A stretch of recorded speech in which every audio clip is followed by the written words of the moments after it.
Today's episode of Into the Van is presented by Podgo. Podgo is the easiest way for you to monetize your podcast, providing podcasters with a flat rate for ad space so you can always know how much you get when you include an ad from Podgo. Apply today to become a member and immediately be connected with advertisers that fit your audience. That's podgo.co at podgo.co. And be sure to add our podcast Into the Van in How Did You Hear About Podgo section of the application. Rogue Radio, now available on Mixcloud at mixcloud.com/Rogue Country. Keep it rogue. Hey guys, today's episode is brought to you by Rogue Radio. Rogue Radio is the new show that is my favorite radio show. It plays the best modern artists across the UK, Europe, Australia, and the UK, and you know the UK and the other scenes, especially for country and roots that isn't mainstream, isn't necessarily so poppy, we aren't represented in any way, shape or form, and I include myself as an artist in that. Rogue Radio is trying to change that one episode at a time, and I really enjoy what Alex and Bob have made with this fun, I'm really a big fan of the Two Bears, One Cave podcast, and this is really reminiscent of that, where it's two friends just shooting the shit, talking about really good music, and I think you're going to love it. So go over to mixcloud.com/Rogue Country and check out Rogue Radio there. I know they're going to be bringing out some new shows soon, and Into the Van is going to be on their Mixcloud as well, as part of their new initiative to, create a platform and an entertainment center for everyone who's interested in this type of music. I'm super happy to be partnering with them to drop every single back episode of Into the Van onto their Mixcloud. So if you haven't heard it on whatever platform you'd like to do, you can head over to Mixcloud, listen to Into the Van, and also listen to Rogue Radio, so you've got just hours of entertainment there. I absolutely love the show, and I'm super proud to be working with them. And as always, today's episode is brought to you by my debut album, The Next Life. I'm super fucking proud of this record, and if you haven't given it a chance, please do. I've put everything into this for my debut record. It's 9 tracks that I think are completely solid and stand up next to each other, and I'm just so amazed by the reception of it so far, and I really hope you go check it out. If you have already checked it out, thank you so much. I'm going to drop a track here.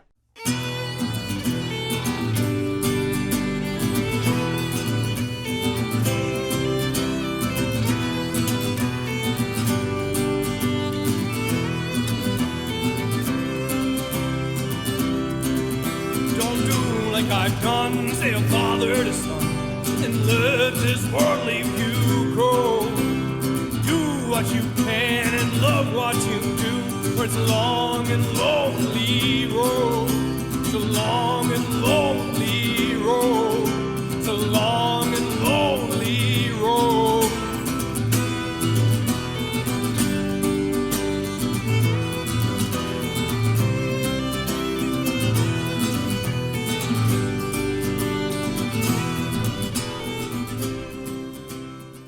And it's had some really great reviews I'm super proud of, and I just can't believe that even one person would buy this record. As a musician, just having that support has been absolutely humbling, and I can't thank everyone who supported me so far enough. But if you'd like to go listen to it, it is on Spotify, Amazon, iTunes, wherever you stream music or wherever you buy music, it is 100% there.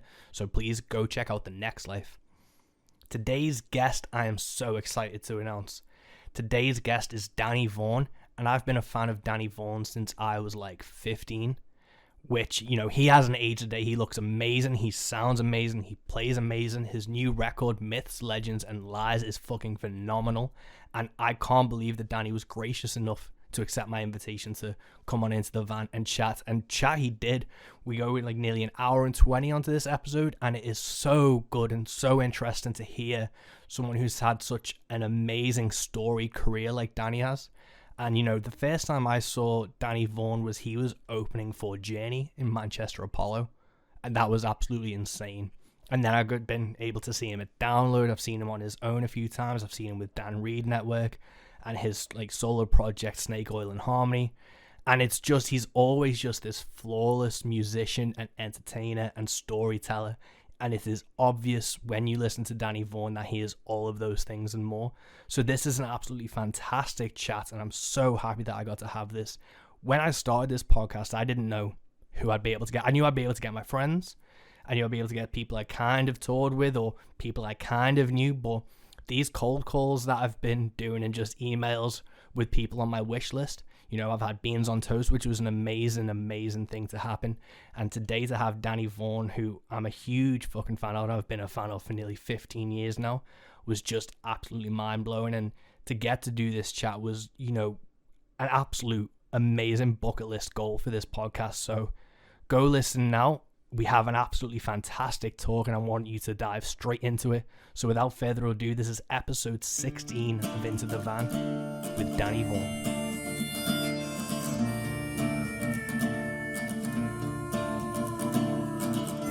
Welcome to Into the Van with me, Mike West.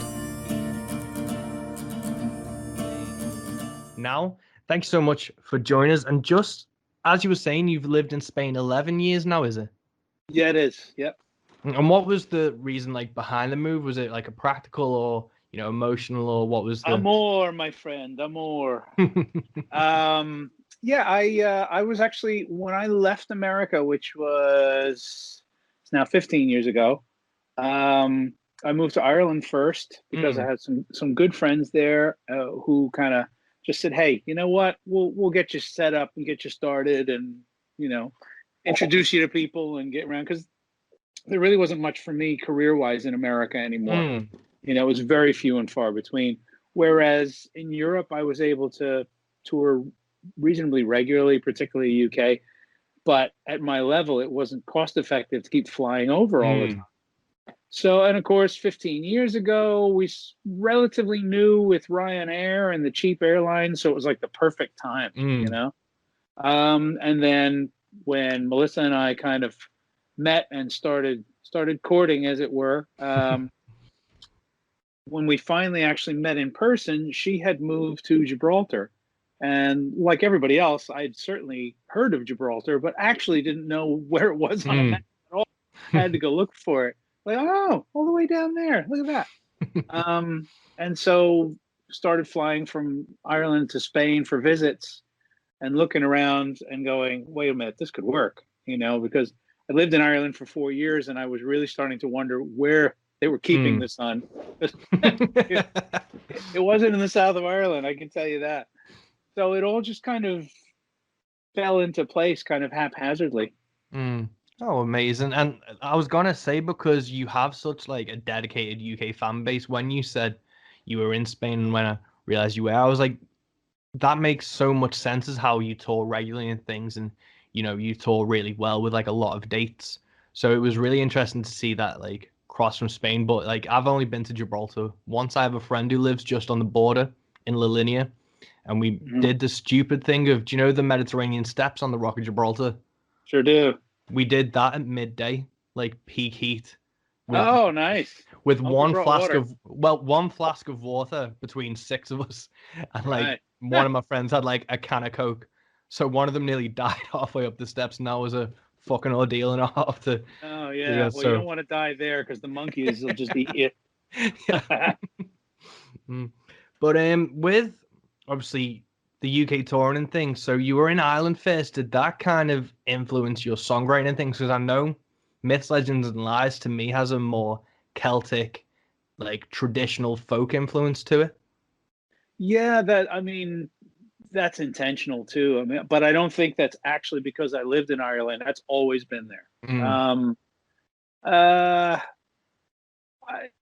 You know, the music that I was brought up around, the stuff that my mom and my dad listened to, was so all over the map. You know, I mean, I was lucky enough. My parents, one of their first dates was Bill Haley and the Comets live. You know, so that's where that starts. And you know, my mother was really into Nat King Cole and Harry Belafonte and jazz. And then as a kid, before there was a term for it, we had all these albums that were world music. You know, I was just listening to one today. It's this wonderful singer named Miriam Makeba from Africa.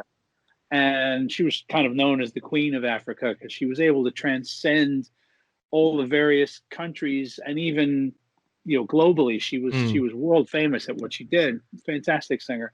So we had this stuff running around the house, and one of them was the Clancy Brothers, which was a a big Irish traditional group. So I knew a lot of the trad songs from when I was very, very little, which is quite funny when you've got a 4 or 5-year-old singing about, a jar of whiskey and, a pretty wench on my knee and things like that. So that's always been there. I was not a rock and roll kid to start with. I was more like folk.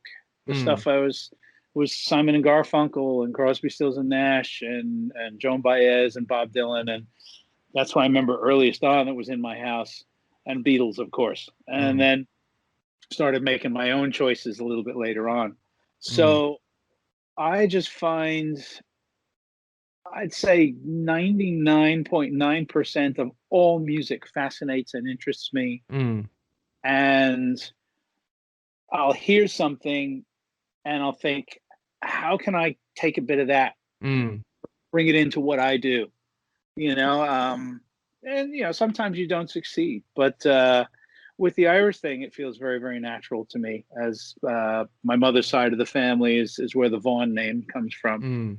And, family over there and everything like that. So, but obviously the opening track of Myths is The Shadow of King John, which is all about Limerick, which is the city I lived in, and the basic, economic crisis that they had there after Dell Computers left and all that sort of thing. And just my love for the place and for the people.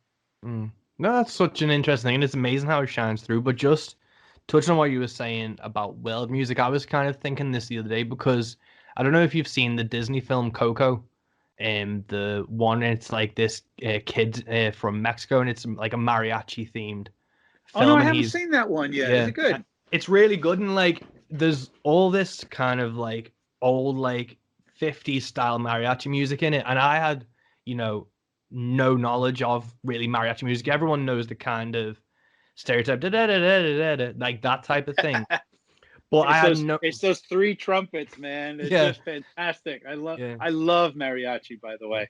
So I want to try and do a deep dive on that type of things, because the music they were playing was, I'm a huge, obviously, country music fan, and that's just Mexican country music with such a rich like tradition and like artists and things. So I wanted to try and get into it, and it's always been that thing of, if you went into HMV or whatever, world music covered everything from mariachis to Colombian panpipes to Aboriginal didgeridoo, and it's never had kind of the separation that it deserves in like Western stores and things. So to do a deep dive on that type of music or different types of music has been so hard, and it's such a shame that it's just lumped as world music. Yeah. I mean, it covers way too much ground. You're talking about, Tibetan Lama chants and, it can be so much of anything. One of the things that I remember growing up as a kid that really, and still affects me, like I have a huge love of gospel. I tend to gravitate, funnily enough, towards any form of music that has human voices meshing together, whether unison or harmony. And it always fascinated me that a lot of traditional African music form the same harmony structures as our classical music. Thirds, fifths, sevenths, ninths. They had all that, and they didn't write it down, but they created it the same way. Whereas, for instance, East Indian music has all those notes in between it all, which I can't even fathom. It's too complicated. But yeah, so we had an album that was basically African choirs having adopted some of the traditional church choir stuff and making it very, very African and ethnic sounding. And I liked it so much better than the originals, because the originals, there was always so much, how serious it all had to be. There was so much circumstance and pomp around it. And with the African versions, there was a bit more fun. There was dance involved and things like that. So yeah, all that stuff. You come to Spain and you find out that this is the motherland for mariachi as well. Those horn structures, the instruments from Mexico are different, but it started here. No, it's so interesting. I always kind of get bummed out in the same way whenever I go into a library. I have a bit of an existential crisis, because I always kind of think that there might be a book in that entire building that would sum up my viewpoint or connect with me so deeply. But to find, I'd have to rifle through like millions upon millions of books. And it's the same thing with music where it's like, what if through this categorization of world music or just this mislabeling of a genre or something, that I'd never find this incredible music that would just connect with me on another level. So I always try and just scratch the surface of anything that's kind of put in front of me of any genre, because I'd never want to miss out on an opportunity. Yeah, it is with the current state of our technology and the internet and everything. It is mind-boggling when you think I know there's great music being made out there. You know, music, and every now and then, you know, for me, there are certain moments, you know, because being older, I'm sitting there going, you know, I've reached that point in my life where I can sit back and say, they don't make good music like they used to. You know, of course they do. But it's harder to find, I think. And so when I had moments like the first Temperance Movement album came out, I was just like, yes, this is what I want. This is what I love. Rival Sons was another one. You know, it's, you know, all in with that, with what they were doing. I don't like every single song they do, but I love everything that they do because of how they approach it. They're, you know, and that singer is just, both singers in both those bands are just some of the best I've heard. So, but it is harder to find because, you know, everybody and their brother can make a reasonable sounding demo now at home and put it up on YouTube for you to find. And so, yeah, sometimes I get that feeling. I was like, God, am I missing something great? You know, and there's some of these great, I don't want to call them parody bands, but, you know, it started with like Hayseed Dixie. Yeah. But have you heard of Steven Seagal? Yes, I've heard of those guys. Those guys are so good. You know, it's just like, I can't take it. There's too many of them. Yeah. Yeah, that's been the interesting thing. Like, I help run a rogue country page on Facebook. So we've been like trying to find modern like country and like roots artists, and it's just kind of almost overwhelming how much talent you can find in, you know, just anywhere. And it'll just be a 3-minute shaky phone video, but you're like, holy fuck, how is that guy not huge? And you find all these incredible artists, and it's just the wealth, again, it's the wealth of talent, but there's also so much that you have to kind of sift through. Yeah, for sure. I suppose that's always been, you know, I lived in Nashville for about 5 years, and, you know, it was definitely a feast or famine situation because have you ever been, by the way? No. They're, you know, all lined up along the famous Row area and Broadway. And by the way, Nashville is a small city. For a city that's that famous, you can drive 20 minutes from the center of town and be total in the country. Oh, really? You know, deliverance country, you know? So, you know, it's one of the most famous cities in the world, but it's actually not that big. And so the famous tourist area, Broadway, the roads, the way they have it set up is if you're looking, the stages are, so the venues are narrow, most of them, not all, but the general ones, Tootsie's and not Exit. There's a few others that's going out of my head right now. But anyway, they're reasonably narrow, kind of alleyway type venues. And the band is in the window facing inwards. So you're looking at the back, and guys are playing like this, and you're seeing that, and the audience is that way. You will never know what you're going to see in those places. And the average percentage is going to be like, meh, you know, because it's the classic kids off the bus, you know, coming from somewhere else, like, can play 3 or 4 chords, and, you know, they can yodel, so they think they're going to be stars. But you will get something occasionally and just go, what was that? I was at a friend's gig one time, and he's this wild and crazy dude who is he's a cowboy poet, is what he calls himself, and he does all this. His hair is like almost down to his ankles, and he's got the big hat. He goes, "Let me tell you a story there," you know, and he'll just do this whole cowboy poetry thing. I love Woody. So I would go, but he'd also sing with his beautiful wife, and I would join them occasionally, like join in some harmonies. So I'd gone down and saw his gig, and then before he left, he said, "Y'all want to hang around because, Jimmy, Joe, Bob, whatever is coming up, and he's gonna play us some guitar, and it'll be good. You'll want to see that." And so we're off at the bar and we're chatting. I didn't really take any notice. There's an older fella, looked a lot like Charlie Daniels, but real big belly, with the plaid shirt, cowboy hat all the way down, beard all the way down, Les Paul way out here on his gut. So I didn't really take much notice, and then he started playing, and I just stopped. A lot of people were still yapping. I was like, "Are you kidding me?" I had never heard anybody chicken pick like this. It was glorious. And I turned to Woody. I said, "Who the hell is that?" And he said, "Oh, that's Merle's guitarist. Been with him for like 5 years. Every now and then he likes to come down and just play his own thing." So that's what Nashville does, give you the chance to. Yeah. You just never know where or when. Yeah, that's the insane thing I've always heard about Nashville, where it is, it's all those kind of acts just vying for it, but then every now and then you do find like the Margot Price of, in one of those bars and things. And I think that's a really interesting and exciting prospect for, I think that's probably one of the big appeals of Nashville. Whenever friends of mine go there, I always tell them if they're very musically inclined, that there's a place called the Stations Inn, and it's not in the tourist area. You generally want to take a taxi to where it is, because you just think you're going to a row of, it looks like an industrial park, just body shit like that. And it's just a breeze block building. There's nothing that really marks it but a little sign. It's where all the bluegrass players go to play.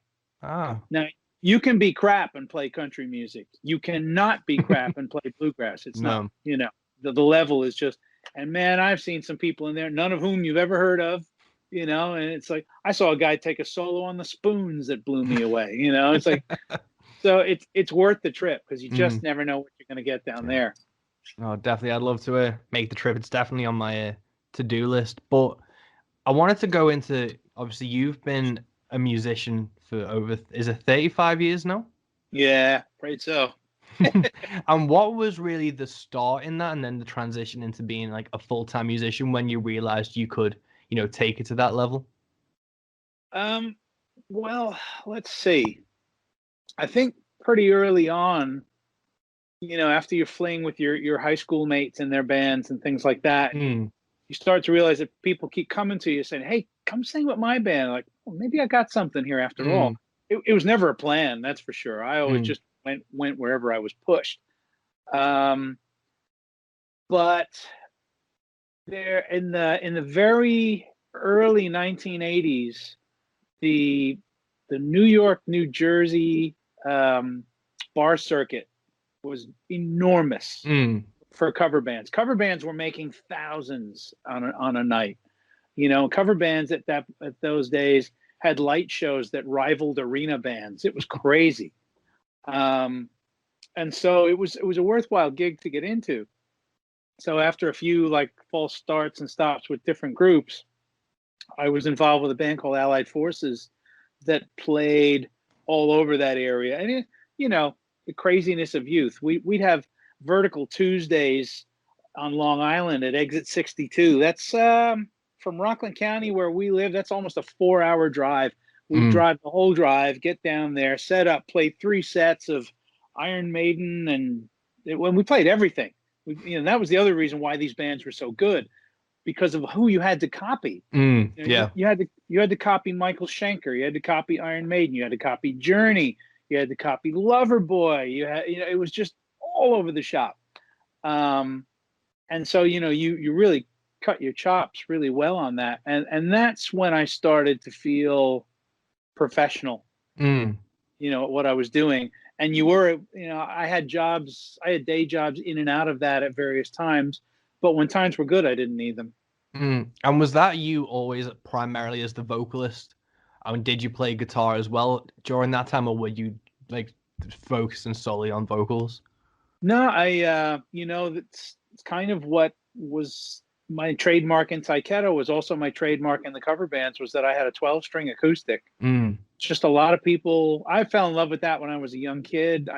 It was a sound. I heard someone play it. It's like, what's that? You know, how do you get that many strings on a guitar? What is that? And that was it. Had to have one. And the story behind my first 12 string is a long and involved one, which I'm saving for a book. But oh, cool. So in Allied Forces, that would come out, and so we do something like Magic Power by Triumph, and that's got that whole acoustic 12-string beginning. We play that, you know, so that was kind of always my little sort of what made me different from the rest of the guys. Oh, cool. And going from those, and obviously, like, how did you see performing in those cover bands and, you know, wrapping your head around, you know, Iron Maiden material and stuff as to, you know, forming your own songwriting voice through like Tyketto and things like that? You know, I didn't do a whole lot of songwriting in those early days. One of the first bands I was in, there was a guy who was just we thought, you know, it was a much better songwriter than the rest of us. So we just left him to it. You know, there was no ego, no challenge about it. In Allied Forces, we all started trying to write stuff. Some of it marginally successful, just as far as the songs themselves, they were pretty decent.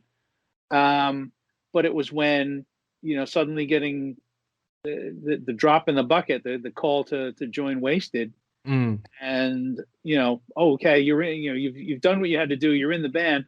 Now we've got to write an album. Ooh, okay. You know, so it was pretty much trial by fire. You know? And it was definitely not an easy process writing with them. So I think that taught me a lot. I think it taught me how to be critical, because there was lyrically, none of the other guys in the band wrote lyrics at all. So that was kind of my main purview. And so I just wrote, and because it's the guys in your band, nobody's saying anything. And there was some point where a couple of the guys sat me down and said, listen, some of these lyrics, you really got to work a bit more into this. You know, we're not liking this. And it was when you're the guy who you just all your life up to that point, you've been the guy that everybody says, oh, you're so great, man. You're so good at what you do. And then you move up a level, you know, and suddenly you're not the top talent in the room, or, you know, maybe not even close. And it's like, wow, okay, that's a bit of a blow. But that's what teaches. I mean, that's the first lesson I had about sort of critical thinking about my own writing. Oh, interesting. I think that's such a helpful tool, because obviously you have that when you write a song, you get to play it live. You have that audience feedback from it, but to have, you know, your peers in the band actually come back and say, well, actually, you know, what about this? You know, work on this. Like, have you thought about that line? Has that really stuck with you from then as a songwriter? Absolutely. And I haven't done a lot of collaborating over the years. I certainly would like to do more, but it does hold true where if you're collaborating with someone that cares enough, like for instance, you know, I just did an entire album with Dan Reed, and we'll have conversations about each other's lyrics. I mean, generally, there's not a lot of, we don't get involved in each other's stuff so much. But if there's something that's sticking out, something that's maybe rubbing somebody the wrong way, you know, you get into these conversations about, you know, okay, okay, where are we going with this? You know, what is the person who's speaking? What are they? What's their motivation? Who are they? You know, are they religious? You know, does that matter? You know, with what we're saying, that sort of thing. And I got that, funnily enough, working more on Tyketto's second album. And I'm trying to remember. I may have this story wrong. Hang on, let me think about this. This goes back a ways. No, actually, it was the first album. I was working on Don't Come Easy, and we were in A&M Studios, which is daunting to say the least. You know, I mean, quite literally bumping into Bruce Springsteen and Phil Collins in the hallway, and you know, Bon Jovi's making Blaze of Glory with Jeff Beck in the next room and all that, and you're just the new kids just written a bunch of songs. And I remember being like I was looking at a set of lyrics with Richie Zito, and I'm like really pulling it apart, and it's little things, even like little, 3-letter words. Like, is it an and? Is it a the? Is it a but? Is it?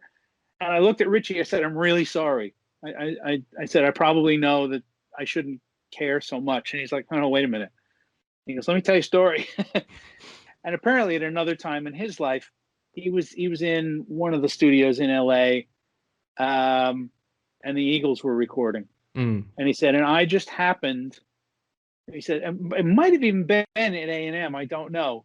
But he said they were around the corner in one of they left the actual recording room, and it was Glenn and Don.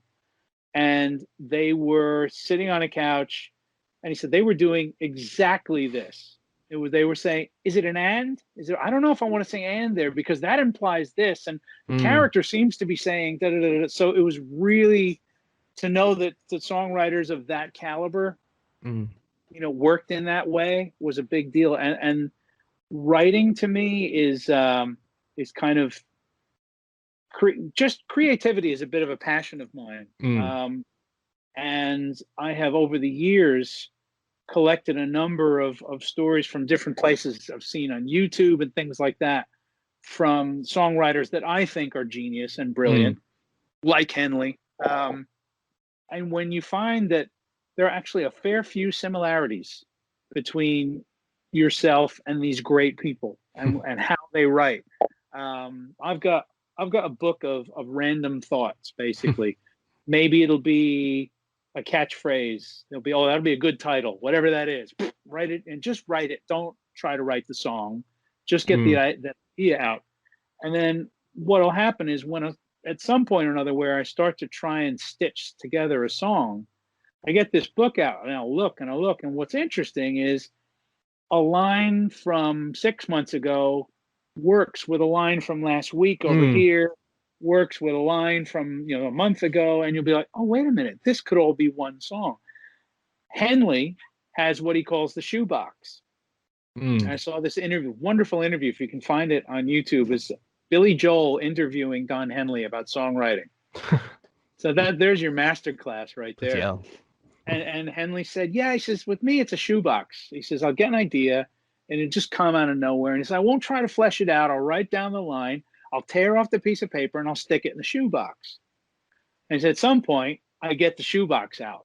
And I start arranging all these pieces of paper and going, oh, hey, that works with that. And I'm just, I'm listening to this and it's blowing my mind. I'm like, this is great. There are these wonderful books, songwriters on songwriting. The gentleman's name is Zolo, the guy who writes them. And he's interviewed everybody for all the greats for Songwriting magazine. Really? And so the focus is really on the craft. And so the books are compilations of interviews with anybody from Paul Simon to Sammy Kahn to Leonard Cohen to Dylan. It just goes on and on and on. And they're fascinating reads, both for the similarities and the differences. I'll have to try and track them down. I know I really love Stephen King's book on writing. Yes, it's me too. Yeah, it's not obviously songwriting, but his creative process, and even though it's part autobiography, it's such a great insight into how a mind works. And I think once you know how one person's viewpoint has, even if you can just glean one thing away from it, it's such a revelation to you. And that's why I really enjoy doing this podcast and sitting down with songwriters to discuss it, because even for selfishly, for myself, I'll be able to take something away and be able to put that into, my next song or my next thought process. Right. Now, it's so funny you mentioned that book. I have it in my cabinet upstairs, and I don't quite yet have the goal of writing a book, but my wife kind of nudges me from time to time because she's like, listen, some of these stories, write them down. So I'm kind of starting to formulate an idea of how I'd like to do it, because I do read dozens and dozens of, music biographies. I can't get enough of them. But, there's always the inevitable, however it starts, we have to sort of, to me, you kind of get dredged through their childhood. And I generally find I'm not that interested in their childhood. I'm interested in their careers. Mm. I'm desperate to read Elton's new one. It's supposed to be phenomenal. Oh, really? I've got Dolly Parton's biography sitting on my bedstand at the moment. I'm only a few chapters into that, but I remember when I was a kid, I probably read it too early, but I read Gene Simmons' like autobiography, and I must have read that when I was about 10 or like 10 to 12. And that obviously his childhood's such a complex and interesting backstory. But what I loved about it was how, Kiss got started in their marketing, and like just the mentality behind them was such an interesting thing. And I think that over Gene's like pomposity or, ego, I think that was one of the main things I always took from that. Was like his autobiography really stuck with me when I was younger. Do you remember, I'm sure I've never read it, but I'm sure he must have talked a bit about being a teacher in the New York City school system. Yeah. One of his students. Really? Yep. Oh, PS 75, which is on between 95th and 96th Street on West End Avenue. That's where I grew up. And he was a substitute teacher, Mr. Klein. No way. We had him. Yep. Yeah. What was that like? Like, I don't remember, but I do know that if you were a substitute teacher, like in the New York school system, if the kids didn't break their teachers, then they loved them.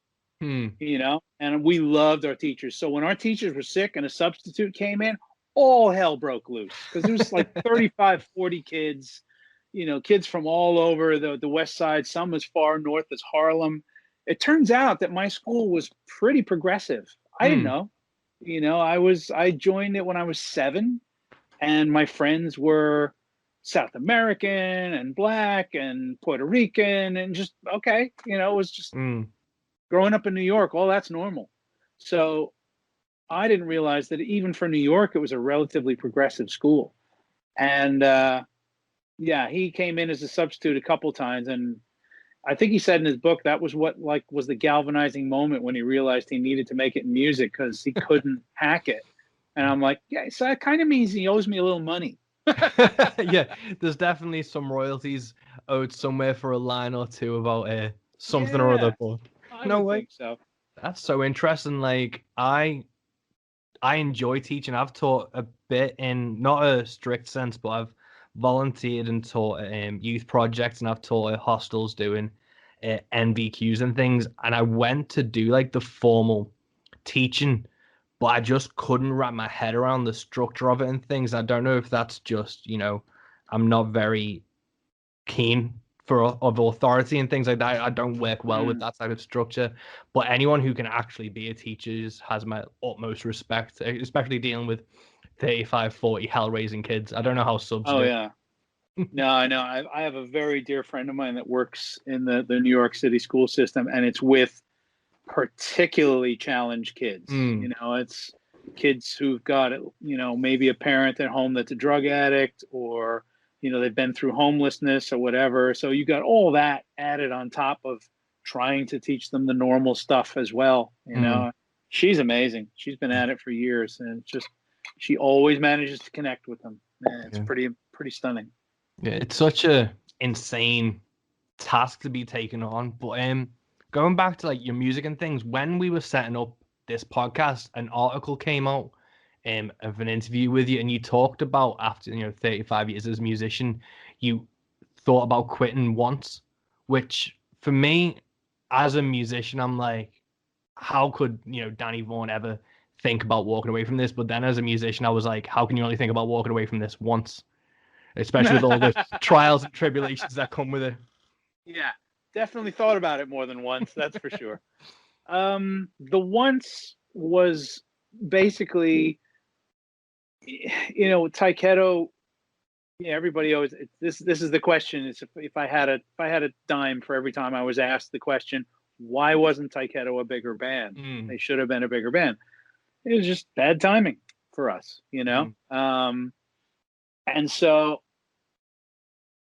when you put that much heart and soul into something, which we all did, from really 87 or 88 when we really started getting together and talking about forming a band, and Michael and I really bonded and started writing. all the way through. I think I left right at the beginning of '96. When you're riding that ride and it's going up, and you're surrounded by people telling you that you're the next big thing and blah blah blah, and then it doesn't happen. There's a certain blow to your ego, but it's much more than that. And when it got down to, we started touring, we toured so hard, and we funded everything ourselves. We were paying for our own videos. So the band all lived in a band house together and just did band expenses, which included food. Any money we made went towards our continuing to exist. There were no luxuries. One guy didn't have a vet and another guy had a Porsche. None of that. And when it got down to this beautiful child that we created, that we love so much, and we started going to places, and there were 50 people in the audience, 30 people in the audience. It was done. Coupled that with other things that were going on in my life personally that made it harder and harder for me to go away from home at all. And we were touring hard. We were doing 3 months away at a time. And I looked at some of our old tour schedules. It just blew my mind. I was like, 5 days on, 1 day off, 6 days on. I don't know how I got through it. So I left, like I said, right about the beginning of '96, and I really didn't do anything again until 2000. So it was about 4 years. But I never stopped writing music. I never stopped playing. The difference is that I no longer had an agenda, and I no longer had a target audience, if you will. It's like, you got to write rock songs. I could just write what I wanted to write. And a lot of good stuff came out of that, and ended up being eventually on my first solo album. And still, some of those songs from that period are still surfacing, because some of them are on Myths, Legends, and Lies as well. Oh, really? So because your first solo album, was that Traveler? No, first solo album is called Soldiers and Sailors on Riverside. And that came out in 2000. Oh, cool. And with those type of songs, so with Myths, Legends, I have some of those songs like 20 years old. Or no, more than that. Yeah. So with recording them maybe on this album, did it have an extra weight to it, remembering that period of time too now? Yeah. Oh, for sure. And it's not, the thing about Myths is that some of the songs that were brought back from the past, they were songs, a lot of them were songs that I all call them my orphans, because I couldn't find an album to home them in. There's a song on the album called 7 Bells that I wrote during that time. And I wrote it because I was so blown away by a Sting album called The Soul Cages. That particularly, he really kind of explored a bit of his past growing up in Newcastle and, all of that. And, so here's a kid from New York City, and I want to write a song about the sea and about, sailors coming back. What the hell was I on about? I don't know. But I started, and, it turned into a 7-minute orchestral opus that, interestingly, a lot of the lyrics were finalized years later when a friend took me, I was visiting Liverpool, and a friend took me to, I heard your accent, you got to be around from there somewhere. And he took me to the Anglican Cathedral. Oh. And it kind of, some of the lines in the song I was actually writing right there. Oh, really? It was just, I know exactly where I want to go with this, And so, songs like that were written intermittently over periods of years.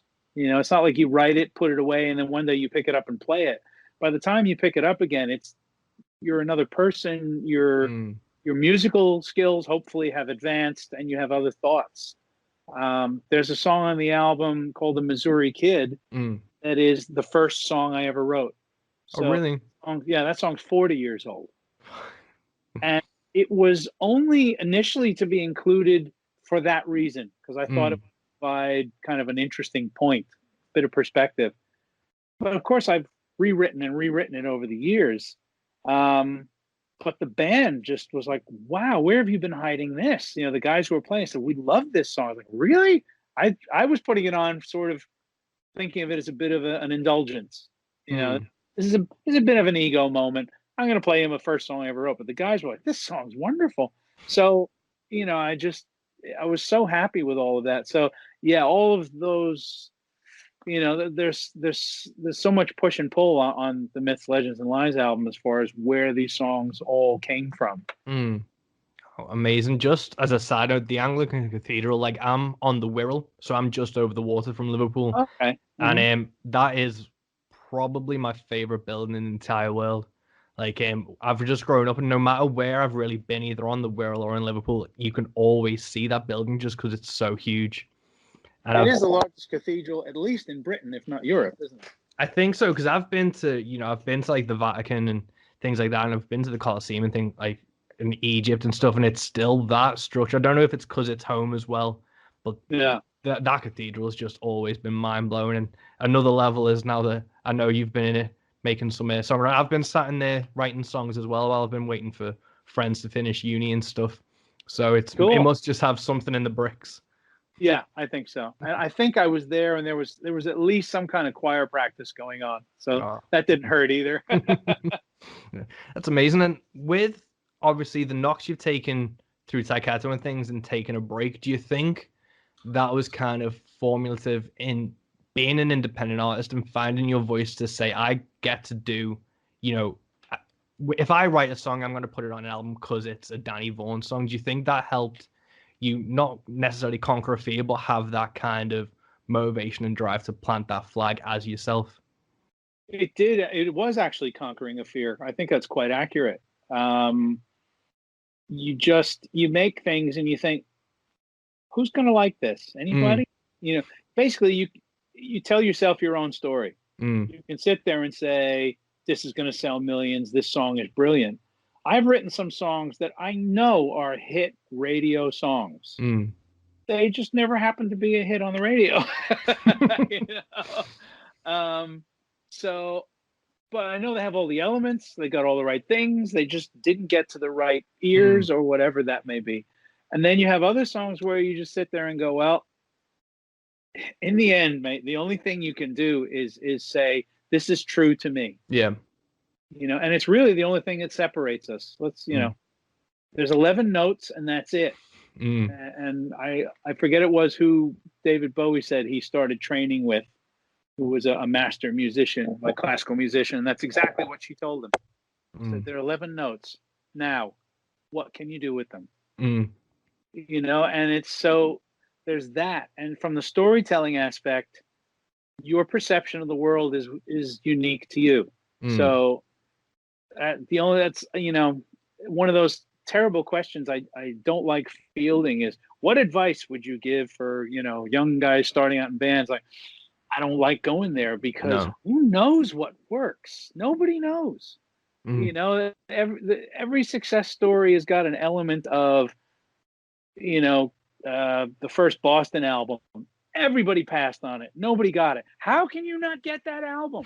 Exactly. First time I heard that album, it changed the world, you know? But apparently not. Queen, same thing. Nobody got Queen at first. What's going on there? And you couldn't sell Queen today. Not to anybody. No. You know, because they don't fit into a niche. You know, they're playing, you know, they were playing punk at one time, you know, and then they're playing Roaring Twenties, blazing on the Sunday afternoon. What's that? You know, how are you going to put that on a rock album? That's one of the reasons why I love the 70s, because that was all that music was still possible. And so the only thing that when people ask advice, and so whatever it is, whatever music you make music you believe in. Yeah. If it's not popular, don't worry about that, because that changes from month to month. But whatever it is that you are truly moved by, there are others who are moved by that. So your job is then to find them. Yeah, I think that's a really important and interesting thing to say, especially as like independent artists, because you have this mainstream idea or this mainstream establishment that people can and do succeed in. But that is maybe 20-30% of artists, if, you know, as a generous estimate. But there's so many musicians who exist outside of that who make successful, you know, careers. I was just talking to a guy called Beans on Toast, a folk singer from Essex, who's a really great guy, and he's existed outside of the mainstream, and all he does is sing, you know, songs about people getting drunk at festivals, to people at festivals getting drunk. And he has this niche that he knows he can't really exceed, or but he doesn't want to. He knows what his niche is and what his abilities are as an artist and as, you know, as a business, to put it callously. And I think a lot of people need to be aware of, you know, you can hit a demographic and an audience that can sustain you for a long period of time. You just need to be aware of who that audience is. Yeah. And in my case, you know, I've taken my audience on a bit of a journey, and going back to the fear factor with something like Myths, Legends, and Lies, there was, you know, the story behind the making of that album is a long one, but it took everything we had, financially, emotionally, you know, anything that could challenge it, did challenge it. And there were a couple times where I turned to my wife and said, what if nobody likes it? You know, we put everything into it. We put our savings into it. You know, we've gone through all this. What if nobody likes it? And it's just like, that's the point where you just got to put it out there, get it out in the wind and see. And, you know, my fans are always kind enough to say, how could you think we wouldn't like something you would do? But of course, you know, of course you could. Of course there could be something. I've written songs over the years that fans are like, not big on that one, you know, and that's fine. So interesting point. I was on one of these rock cruises one time. Actually, it was a Moody Blues cruise. And one of the performers was Roger Daltrey. You know, I'm a massive Who fan, and he did a Q&A, and I managed to get a question. And I said, when you guys were in the studio recording Tommy, when that was going on, were you thinking, was there a point where the band looked at each other and went, holy shit, you know, we're doing something that's going to change everything? And he just laughed. He says, well, first thing he said was, yes, of course. And then he just laughed. And he goes, absolutely not. We didn't have a clue. That we were just working. That's all we were doing.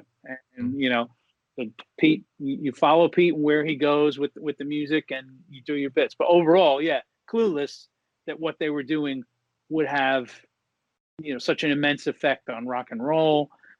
No such thing as a rock opera before it, you know, that sort of things and all that. So I think that's a fair assessment for everybody. You do your best work, and then you put it out there, and it doesn't always get heard. That's the saddest part of it. But that's when you're in the business of trying to sell music. Well, that's popular culture. And so if you're going the popular culture route, then you got a lot of restrictions right there. You know, that immediately takes your songwriting, it pares it down to what you want to do, because there's only going to be a few utterly unique people that also catch on. Tom Waits, personal hero of mine, you know. I've never met anyone, you know, never come across someone's music that it polarizes people as much as his does. And I think, well, that makes sense. Oh, maybe Bowie, you know, because I adore Bowie, but I don't listen to everything he did. No. There's some of it I'm just like, okay, I really appreciate that you felt the need to walk down this road. I can't go there with you. But I think that's the healthy thing for a fan to be. You don't want, obviously, fan comes from fanatic, and you don't want someone to be like that who's completely unadulterated. Like, I'm obsessed with Kiss, and I've got Ace Frehley tattooed on my chest, but I can admit when one of their albums fucking sucks, at least to me. Right. And I think there's a healthy level of awareness. But going back, because Myths, Legends, and Lies, you put obviously so much into it, and like it was through Pledge Music when Pledge Music went tits. Because I remember my dad's name is on the back of that album as part of the supporters. Because really? Yeah, because I bought him as a birthday present. Oh Oh, fantastic. Yeah, so we backed it, and then when it fell through, we backed it again through, you did it through the crowdfunding thing. So, as a fan, I was, devastated for you. I knew some other friends who were musicians who had issues with Pledge Music when all that went through, but that must have been just an insane blow to, especially yeah. I had studio time booked, I had musicians booked, and, they're dangling the carrot of, we'll send you, I know we're supposed to have sent you 10 grand, but we'll send you 500 pounds this week. And the next week we should be able to say, and after like the 4th deadline they missed, I went, I got nothing to lose here, because they're not sending any more money. It's just a load of bullshit. And that's when I made the video explaining what happened. And like 26,000 views in like 2 days. And even though there were other artists battling them, that video seemed to just set something off, because suddenly everybody was breathing down Pledge's neck. And I think the major difference between anything I did and what anybody else did was I just drew the line in the sand. I knew it was over. And I just said, they've taken your money. They've not given it to me. So they can steal from you. They can steal from me. They will not steal from Visa and MasterCard. Yeah. That's international credit fraud. Get to your card company right away. Tell them you've not received the service you paid for, and they will, they'll be getting calls from them. And that worked. Yeah, that's exactly what I did, because I watched that video and I was like, holy fucking goddamn it. Sent it to my dad and everything. And then it was literally, I went onto my bank, got the money back, and then put it straight into the crowdfunding campaign that got set up. So it was a bittersweet thing to know, because I knew musicians who were directly affected, and we were talking about it to them. So I knew to a point what you'd be going through, and it was, as a fan and as a musician, it was just a really fucking shitty situation to know that people were in because of one company's greed, who looked like they could have changed the game if they'd have not, shit the bed, for lack of a better word. Well, it wasn't even like an entire company's greed. Yeah. It was a CEO who came in and did the old, I'm going to make everybody $1 million bucks. We're going to do this. We're going to be the next Spotify. We're going to do this. Spent a shit ton of money on ridiculous offices down in Covent Garden, hired a bunch of 6-figure salary guys that they didn't need, and suddenly had to pay for all that. And they did it by, the short of the story is that for 8 years, that thing ran like clockwork. The old saying, if it ain't broke, don't fix it. Well, unfortunately, American CEOs are just brought up on conquest, pillage, move on to the next thing. They don't care about making a business. People are not in business to make a living anymore. They're in business to make a killing. And so it's there's no connection to what you're doing. And so their original paying structure was, they got a daily statement from PayPal. You think about it, they had like hundreds, maybe thousands of artists, all money coming in, all that. PayPal would send them a daily statement completely down to the penny, which artist. Okay, Danny Vaughn today got 150 pounds for this, and this. And they had that from every artist that was on the label. So therefore, because they take 15%, it's like, oh, okay, 15% of 150 pounds, we'll take that. It worked. They decided to switch. Well, this guy switched them to another company that gave them, I think it was a once a week statement every other week with no formal accounting, just lump sum. And that allowed them to just take what they wanted and go, oh, well, some of this is ours and it's all this gray area, but we need it for development. And suddenly the artists weren't getting their money. I mean, there's a band in America called Ogre that I heard they owe $100,000 to. Fucking hell. And none of them ever got it. Jesus. And that guy is now running another music company. He walked away from that unhurt. That's disgusting.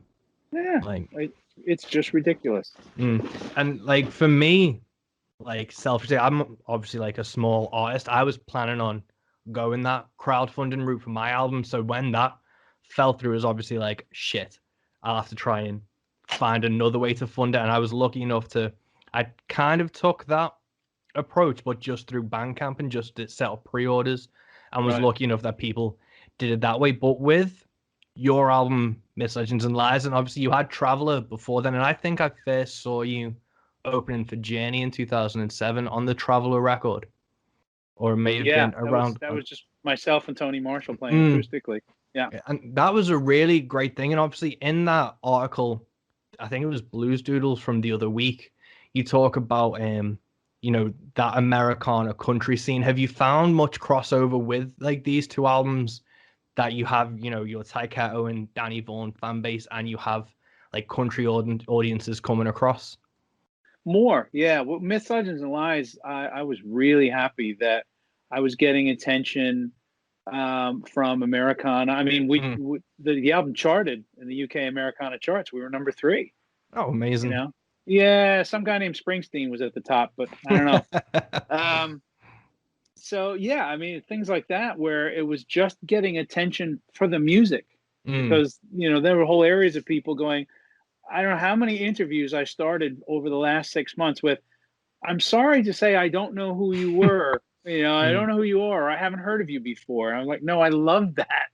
It's just, it's a whole new, and if I can keep heading that way, I actually wouldn't mind at all. And of course, COVID has put paid to several plans that I'd had of getting involved in some of the more Americana, potentially even country or folk festivals. And, obviously not coming in for big bucks or anything, but just coming in as like one man and a guitar and say, look, let me play you some songs and see what you think, and just let the music do its work. Yeah, I think you'd obviously shine on that, because I remember you played the Download acoustic stage in 2010. And after this, I'll send you the picture. I was in the front row for that. Were you really? Yeah, and I remember because now I've done that twice, so I'm trying to remember. Was 2010 the one where did PJ come out and play with me on that one, or was that the earlier one? I think PJ came out. It was while it was still the Jägermeister stage. Yeah. Okay.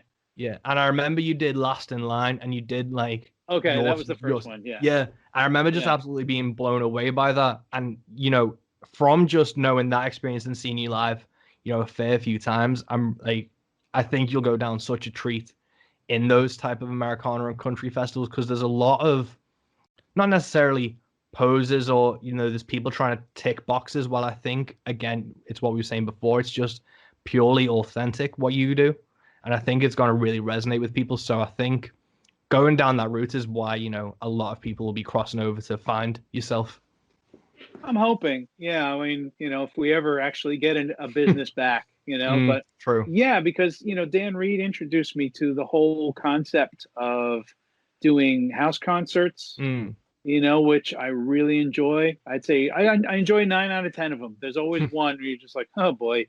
But, again, it's a very, very intimate one-on-one connection with sometimes 30 people, but they are there, it's not 30 people that are standing in corners and over by the bookshelves and all that. They're sitting there staring you down like, okay, I've got some stories to tell you. Here they are, and so, yeah, that kind of showed me that I think, again, that's naturally where I am. I'm a rock singer, but I'm that too. And I think because acoustic guitar has always been my instrument, got lots of electric guitars, but I'm not what I would call an electric guitarist. More of a rhythm guy, but acoustic guitar, I think it's the instrument that just comes most natural to my hands. So that's always been there, so my methodology through Tyketto and a lot of my some of the project albums and things I've done over the years is I'll write something, it'll almost always be an acoustic song to begin with.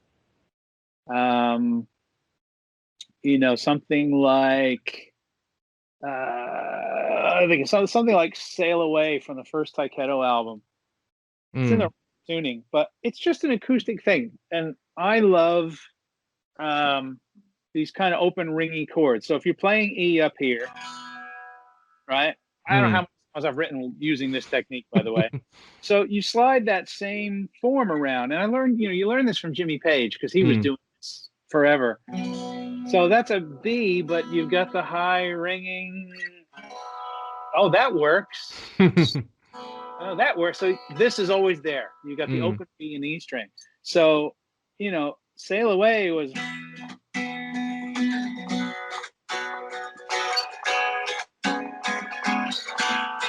That's what I wrote, you know, and the way collaboration works, if you've got it right, is you go, okay, Brooke St. James, you know, guitarist of the future, rock that thing, you know.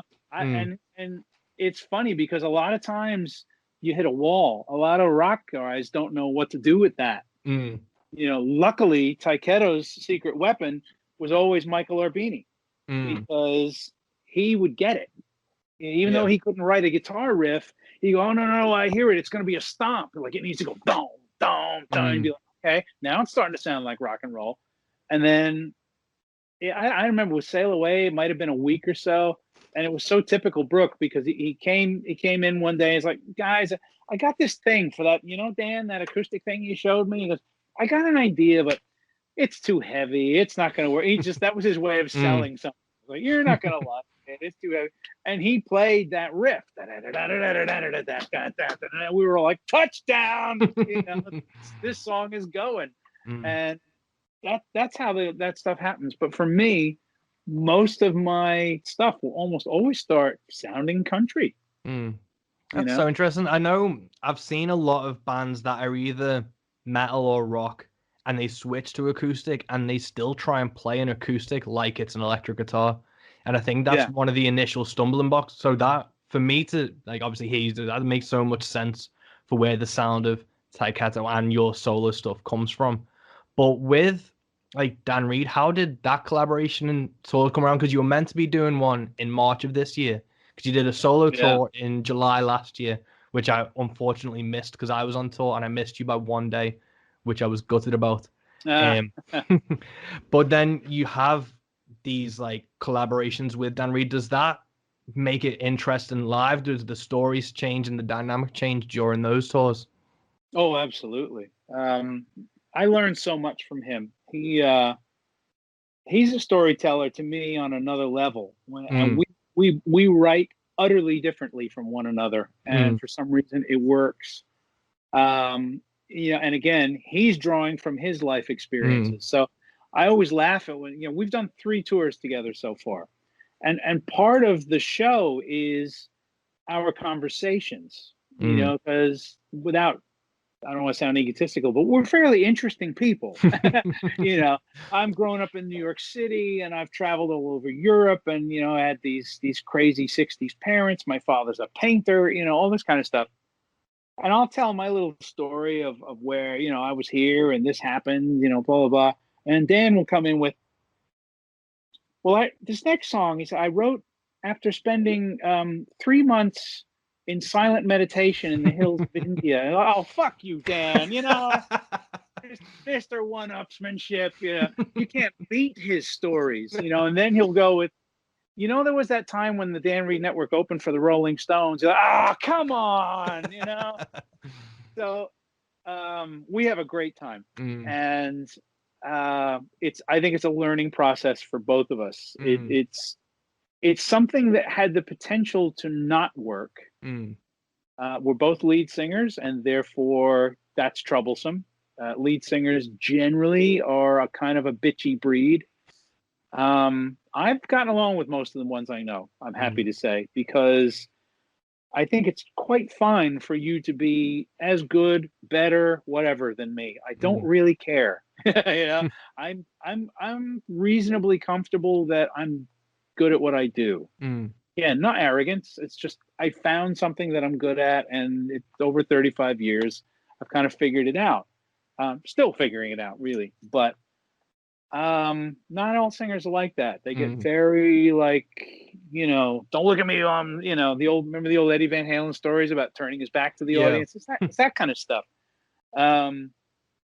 So with Dan, instant openness. You know, because when I first talked to him about doing this idea of 2 lead singers touring together, playing their songs, he took it to the next step and said, well, let's not just you play one of yours and I play one of mine. He goes, let's get involved in each other's stuff. And so the door was wide open. He was like, yeah, if I play a song and you hear something, join in. So some of it's very free form. You don't know, cool. and he's very good at that. And that has taught me a lot because I have to, I do my online concerts. I practice all that stuff. I got to play Wings. Yeah, I've played Wings about a bazillion times, but I will run through it because my brain is not to be trusted. And, as a guitar player yourself, I know, you have those moments where you're changing from one chord to the next that is right, but the brain goes, are you sure? Yeah, 100%. Throughout this entire lockdown, I've not really played much. I haven't really done many live streams, and I did one the other week, and it was the first time I did a 45-minute set, like pretty much uninterrupted, and it was in front of like a film crew as well who were recording it, and that was the most nervous I'd been for a show in so long, because just my brain was like, are you sure that's how it goes? So I was like rehearsing and practicing beforehand. I had a great call when I was with a band that had a tremendous guitar player in it named Keith Atack, really, really talented musician. And it just made me feel so much better because I had to play guitar electric as well. And again, I'm not comfortable there. So I really tried very hard. And I just had one of these moments on stage where I just looked down and my hand went, what? What do you want? And so I was so embarrassed. And I went to Keith and I said, Keith, I said, real quiet. I'm like, after all the years of you playing, I said, do you ever have those moments where you look down at the guitar? And he cut me off and he went, and it's just a lump of wood. Exactly. It just made me feel so much better. I was like, oh, thank God. So yeah, the mind is the enemy, without doubt. Yeah, 100%. And we're getting past the hour mark. I don't want to take up too much of your time. So to wrap things up, where obviously this lockdown's kind of just ongoing and things, what are the future plans for yourself? And I know, has the tour been rescheduled for next year for you and Dan? Currently, the dates are November and December of this year. I think that's probably wishful thinking. There's definitely a lot of discussion going on about that at the moment. Tyketto has got UK shows in March of next year. I'm going to keep my fingers crossed that we all figure out how to have live concerts together, because if we don't, then that's going to be on the block as well. So yeah, nobody knows. That's the hardest thing. I was impressed that you wanted to talk, because I'm thinking, we don't have much to talk about, really. Nobody has anything going on. But I am doing the online concerts. I'll do another one this Thursday. It's just as much for my benefit as anyone else's, to keep me not just playing, but practicing. And, if I've got a performance goal, like I said, then I'll work through stuff and make myself try to be on top of these songs rather than just get I played it 100 times. It'll be there when I need it. I'm not that good. I have to, I have to focus and make sure it's there when I need it. So really doing that. And of course there are occasional offers of writing and collaboration, from one home studio to the next. So I think there'll be some more things coming out of that from different people that I've been speaking to recently. But other than that, we're all in this massive holding pattern.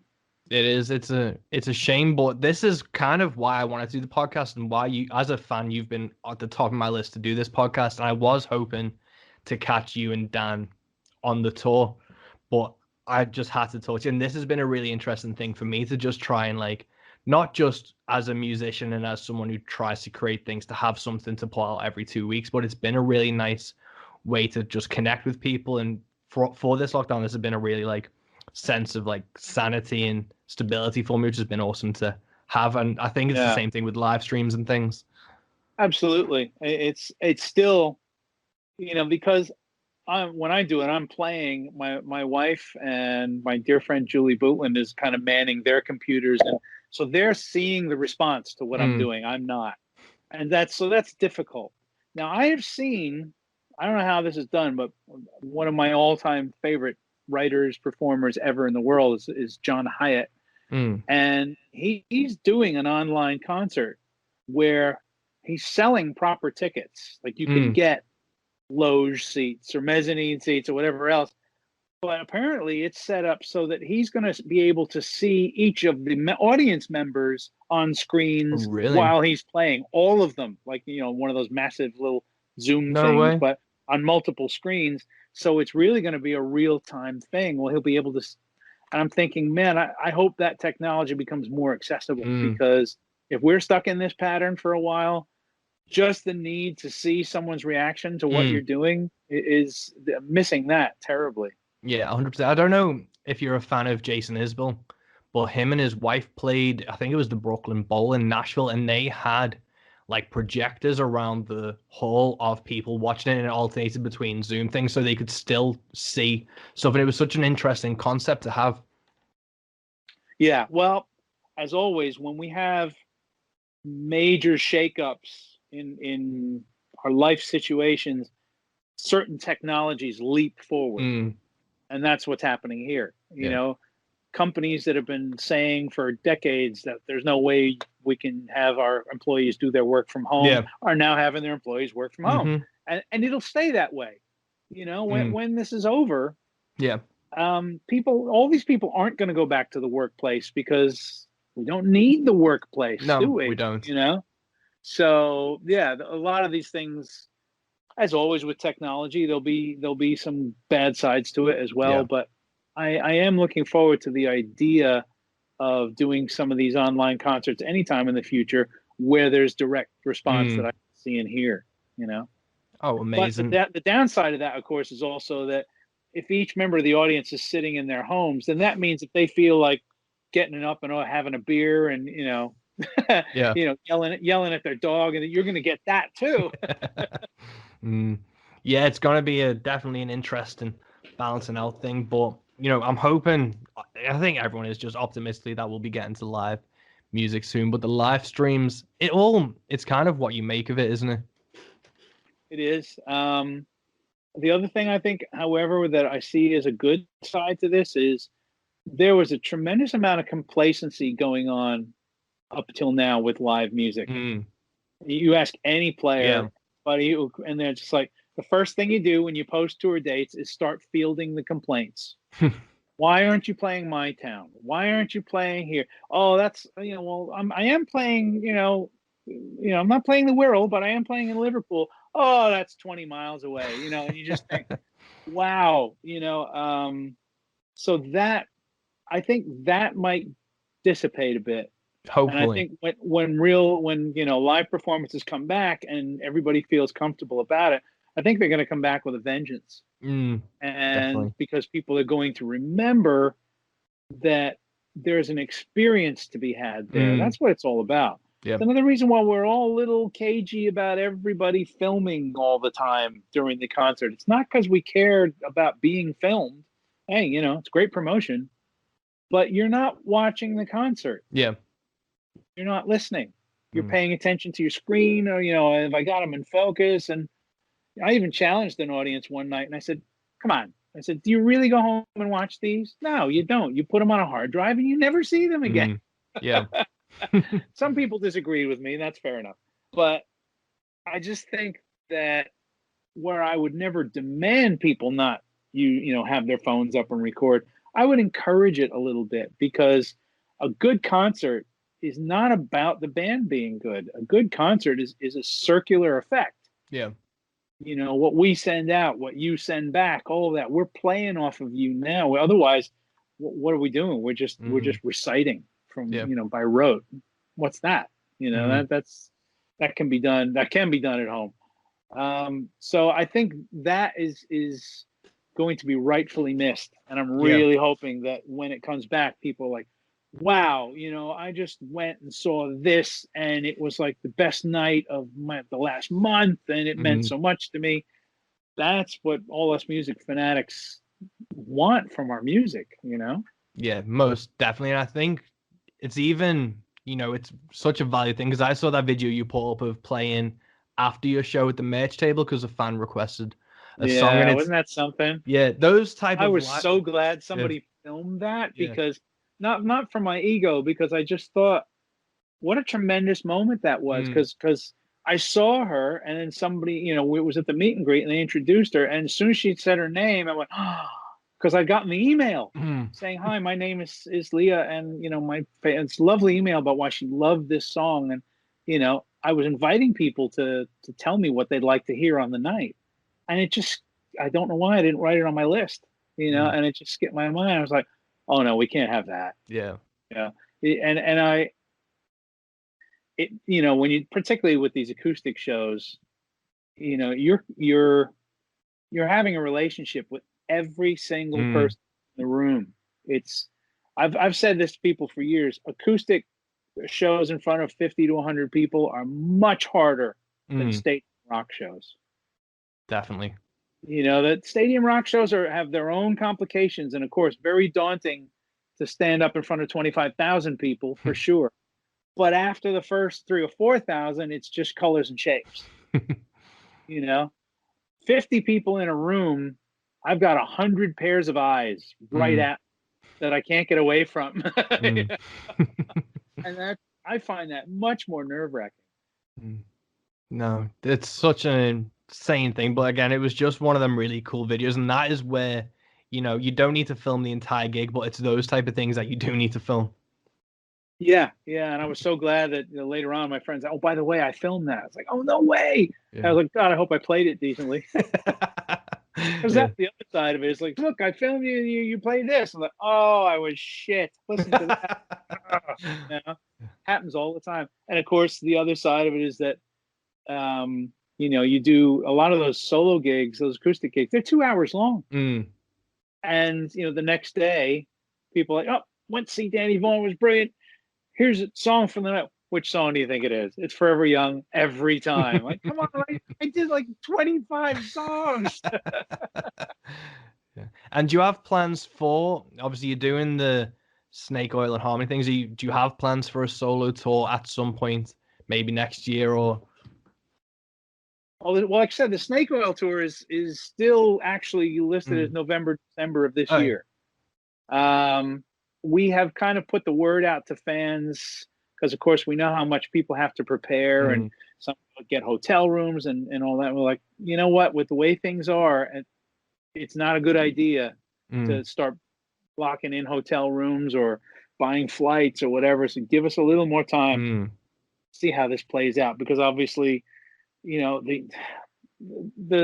way the UK government is treating the virus is, was it Jonathan Pye called it, it's basically a whack-a-mole policy. Yeah. And that's pretty much what's going on. It's like, oh, hit that. Whoa, what's that over there? So it's not coming across too well just now. No. And it may mean that we have to move the dates. Well, hopefully, because I really want to see you guys live again and stuff, but I can't thank you enough for doing this podcast again to tell me. Obviously, I've been a huge fan of yours for a while. And yeah, thank you so much for doing this podcast. I want to let you get on with the rest of your evening. Obviously, you're an hour ahead from us. So, thank you so much for doing all this, Danny. I really appreciate it. Well, before we left, I wanted to say, from what you told me, thank you for supporting Myths, Legends, and Lies the way you did. The one other thing that was funny about that is, when we were talking about writing a song, going, is anybody going to get it? The idea of having your money taken from you, and then me going, if you can get it back, you can still send it again. I just thought, who's going to go for that? Everyone's just going to go, no, once bitten, twice shy. See you later, Vaughn, And that was another reason why I took it the way I did, is because in the end, if Pledge ripped everyone off, no one's going to remember that. They're just going to remember, oh, it was that Danny Vaughn thing that never happened. It's my name that gets attached to it. So I knew I was going to make an album one way or another. And literally we were looking at, all right, how much have we got in the savings account? Call in a few favors, see what we can do. Before Julie Bootland had the wonderful idea of doing the GoFundMe platform. And we got almost exactly all the money out of that. It was stunning, and that gave me a whole new perspective on the audience's involvement. And, as I say, it's become very, very personal for me. So, thank you for both times. No, I think that's to do that. Yeah, I think that's one of the most important things. I think is, there's always this middleman that is trying to take a cut that they don't deserve. So anytime that you can actually do like a direct to artist sale is always the best way to do it. And I think that's where a lot of things are definitely going to, like, at least from my opinion, that's where things are going to be going a lot more. Yeah, I agree. Well, it's just a matter of artists having the confidence to do it. I am right at that level. We just don't know. My thing I tell people, are you famous? I said, well, look at it this way. I said, my name is known in probably most major cities around the world, but by 5 people in each city. So that's kind of where I'm at. It's not like if Steve Harris wants to make a solo album, there's going to be enough people there to do it. You know, with me, it was who knew until we found out, and now we do know. And so I'm excited about the next one. Amazing. The songs are on the whiteboard, and ideas are percolating. So great. With things the way they're going, that by the time we get ourselves out of this situation, I hopefully will have be prepared to start that whole process again. And I would absolutely go right back to Wales and work with all the same guys. They're some of the best musicians I ever worked with. Oh, amazing. Well, I really can't wait. I'm going to be listening because I wanted to talk to you as well about the song Monkeys with Money and Guns. But because I love that track. But I definitely, I don't want to take up too much of your time. So I definitely want a sequel to this conversation. And anytime. Yeah, I'd be happy to. Yeah. Well, thank you so much, Danny. This has been a real treat for me. And I am, just thank you so much. And I hope you enjoy the rest of your evening. Yeah, same to you. Well, thank you for having me. Like I said, as you can tell, I'm generally not at a loss for words. So, if you want to have another conversation, just let me know. Oh, well, thank you. Do it more by email because I'm really kind of shit at keeping up with Instagram, as you found out. No, that's fine. I'll drop you an email, but thank you so much. All right. And give my best to your dad as well. Thanks so much. Before we go, I also run a radio show called Rogue Radio, and we're going to be playing one of your songs on it on one of the next episodes coming up. Would I be able to get you to just do a quick liner of my name is Danny Vaughn and you're listening to Rogue Radio? Yeah, that's it. Not your name as well? Okay. No, it's Hey, this is Danny Vaughn from Tyketto, and you are listening to Rogue Radio. Turn it up. Amazing. Thank you so much. I'll send you across. This will be going live, I think, in October. I do these every 2 weeks. So I'll send you across the links if you're up for sharing it and things. But this has been an absolute blast of a conversation, Danny. Thank you so much. These are the kind of conversations I enjoy. So, where we're talking writer to writer and player to player. So, do let me know because I'll make sure that, the rabid fan base is all over it. Amazing. Well, thank you so much. And I will definitely be seeing you at Chester or Liverpool at some point soon. Fingers crossed, my friend. Fingers crossed.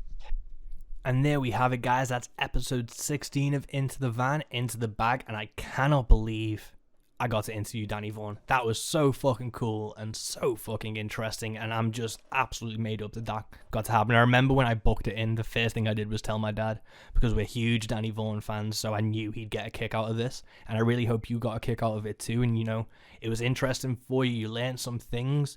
You immediately stop this podcast and go listen to Myths, Legends, and Lies because it is fucking brilliant. So, yeah.